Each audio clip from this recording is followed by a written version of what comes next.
मराठीमध्ये दाखल झाल्याची माहिती मिळतेय। आताची मोठी बातमी आपण बघतोय। मनोज जरांगे पाटील हे 27 तारखेला म्हणजे उद्या मोर्चा घेऊन मुंबईच्या दिशेने निघणार आहेत। मात्र हा मोर्चा थांबवण्यासाठी सध्या सरकारकडून हालचाली सुरू झालेल्या आहेत, प्रयत्न केले जात आहेत आणि मुख्यमंत्र्यांचे जे स्वीय सहाय्यक आहेत ते सध्या जालन्याच्या अंतरवाली सराटीमध्ये पोहोचलेले आहेत। मनोज जरांगे पाटील यांची ते भेट घेणार आहेत। त्यामुळे ही भेट नेमकी कशी होते, या भेटीमध्ये नेमकी काय बोलणी होतात, यानंतर मनोज जरांगे पाटील यांचा निर्णय नेमका काय असेल हे सगळं बघणं सुद्धा औत्सुक्याचं असेल, महत्त्वाचं असेल। त्यामुळे उद्यापासून एकीकडे गणेशोत्सवाला सुरुवात होते आणि त्याच वेळेला मनोज जरांगे पाटील यांनी मुंबईमध्ये मोर्चा घेऊन येण्याचा चंग बांधलेला आहे। या संदर्भात गेल्या 2 दिवसांपासून त्यांच्या बीड आणि इतर ठिकाणी सभा सुद्धा सुरू आहेत।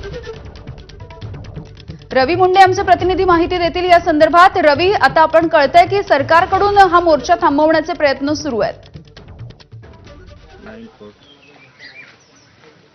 यामिनी गेल्या काही दिवसापासून म्हणजे पहिल्यांदाच सरकारचे प्रतिनिधी आंतरवली सराटीमध्ये दाखल झालेत। मुख्यमंत्र्यांचे ओएसडी राजेंद्र साबळे हे मनोज जरांगे यांच्या भेटीसाठी या ठिकाणी दाखल झालेत। आपण जर पाहू शकत असाल तर मनोज जरांगे बाहेर बसले, ते माध्यमांशी बोलत आहेत आणि आतमध्ये श्री साबळे बसलेले आहेत। खरं तर भाजपने ज्या पद्धतीने विनंती केली की मनोज जरांगेंनी आंदोलन पुढे ढकलले पाहिजे, गणेशोत्सवाचा काळ आहे, सणासुदीचा काळ आहे, अशा वेळी हे आंदोलन लांबवलं पाहिजे किंवा पुढे ढकललं पाहिजे, अशा प्रकारची विनंती आहे। त्याच अनुषंगाने सरकार दरबारी प्रयत्न सुरू आहेत आणि अधिकृत ओएसडी या ठिकाणी आलेले आहेत। खरं तर ते आतमध्ये बसलेत। मनोज जरांगे हे माध्यमांशी बोलणं झाल्यानंतर आतमध्ये जातील आणि त्या दोघांमध्ये चर्चा होणार आहे। मुख्यमंत्र्यांच्या ओएसडी कडून त्यांना विनंती करण्याची शक्यता आहे की हे आंदोलन पुढे ढकलावं। येणारा काळ सणासुदीचा आहे, कायदा सुव्यवस्थेचा प्रश्न निर्माण होण्याची जास्त शक्यता आहे। खूप गडबड, गोंधळ, गर्दी ह्या सगळ्या गोष्टीमुळे मोठा ताण पोलिसावर येऊ शकतो।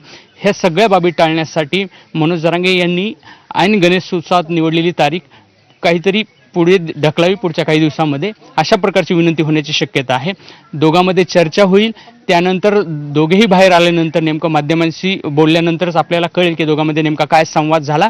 मनोज जरांगे त्याचा कसा प्रतिसाद देतात हे पाहणं महत्त्वाचं आहे। गेल्या काही दिवसापासून म्हणजे बऱ्याच दिवसापासून सरकारकडून कुठल्याही प्रकारे मनोज जरांगे यांना विनंती आलेली नव्हती आणि आंदोलनाबाबत त्यांनी कुठल्याही प्रकारे वक्तव्य केलेलं नव्हतं। मुख्यमंत्र्यांना काल शिवराळ भाषेचा वापर केल्यानंतर देखील मुख्यमंत्र्यांची ओएसडी चर्चेसाठी आलेले आहेत, हे महत्त्वाचं आहे आणि या चर्चेमध्ये नेमकं काय होईल हे पाहणं महत्त्वाचं आहे। आता दोघांमध्ये बंद दाराड किंवा बाहेर चर्चा होते का हे पाहणं महत्त्वाचं आहे आणि त्यानंतर काय भूमिका असेल ते बाहेर आल्यानंतर स्पष्ट करतील। यामिनी, अगदी रवी, खरं तर अगदी काही वेळापूर्वी आपल्याला माहिती आहे भाजपच्या प्रवक्त्यांकडून सुद्धा मनोज जरांगे पाटील यांना इतक्यात हा मोर्चा घेऊन येऊ नका अशी विनंती करण्यात आलेली होती।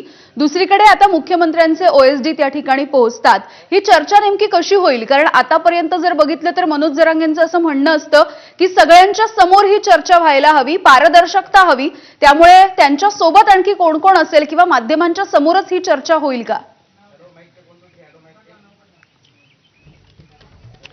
यामिनी, ही शक्यता आता थोड्या वेळाच आपण सांगू शकतो। खरं तर ओएसडी एकटेच या ठिकाणी आलेले आहेत, त्या दोघांमध्ये संवाद होण्याची